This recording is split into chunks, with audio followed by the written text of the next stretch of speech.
I, of course, want to thank Honorable Ijeoma and Honorable Nnenna for bringing to the floor this very important motion. And Mr. Speaker, since the story broke on CNN, the entire world has been aghast with what is going on in Libya.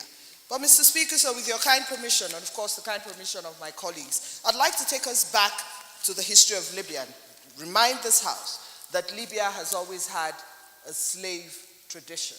Mr. Speaker, the North African trade routes and so on and so forth. And Mr. Speaker, of course, during the Gaddafi years, it calmed down a little.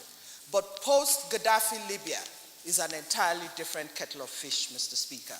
The country is divided into certain fiefdoms. There are different warlords. Of course, there's a part of the country that is recognized by the United Nations, and that's the United Nations coalition government. But unfortunately, Mr. Speaker, sir, there's another large part of Libya that has absolutely no government, and without sounding, for want of a better word, is what a few people would refer to as a failed state.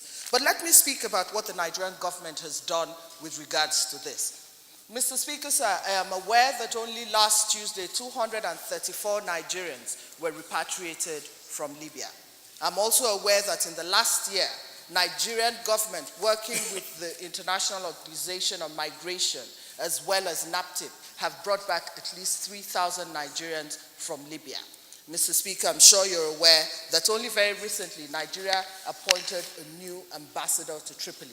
That ambassador, I am aware in our engagement with the ministry, has tried to engage with them in the camps to identify the Nigerians. It's imperative for us to realize that this is very arduous work. And the reason that I point that out is that a lot of them do not go in through airports. Of course, their passports are seized and so on and so forth. So it is an arduous process to determine Nigerians where they are, to know where they are, because a lot of them are held by warlords and they're held by all these, by military camps, in military camps. So as civilians, without engaging with their government, it is very difficult for us. But having said that, the Nigerian government, I would say, is doing what it can do at this point in time.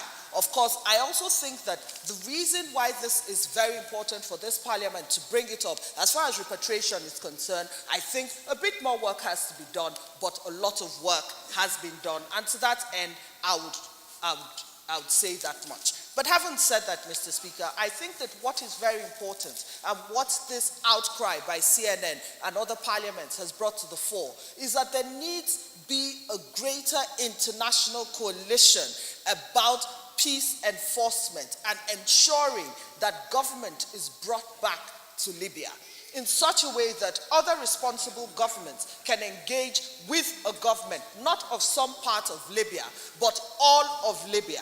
And so to that end, other countries that have taken a more universal approach, like asking the United Nations to be more involved in ensuring that post-Gaddafi Libya becomes a country that we can engage with, is very important for us to do that, especially realizing that for as long as we continue as a country to work on migration, that we must continue as well. And I know that a motion has come before this House to try to charge our children, the young people who see the need to constantly migrate, that the journey is arduous, people die, and in spite of what we may say, the life outside of Nigeria is not necessarily better than the life in Nigeria.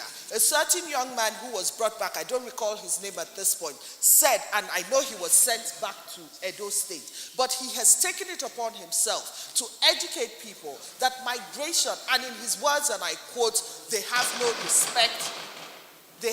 respect for human life, and life there is better, life here is better than life there. He has taken it upon himself to disseminate that message. I also know that in engaging, that even the Controller General of Customs, Immigration, has ensured that in all the new visas, especially for passports for young men, they tell them about the dangers of this type of migration. So I agree that on different levels there has to be a lot of work.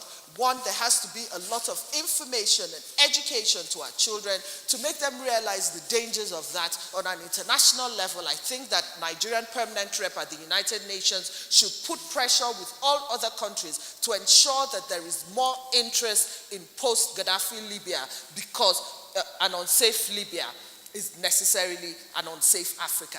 And I also think that as Nigerian parliaments, as we engage with other parliaments, we continue to drum up, especially the ECOWAS parliament and so on and so forth, we continue to drum up a lot of support against this type of trading and to ensure that the world comes up with a stronger coalition to ensure that Libya is more stable in the interest of our citizens. Thank you.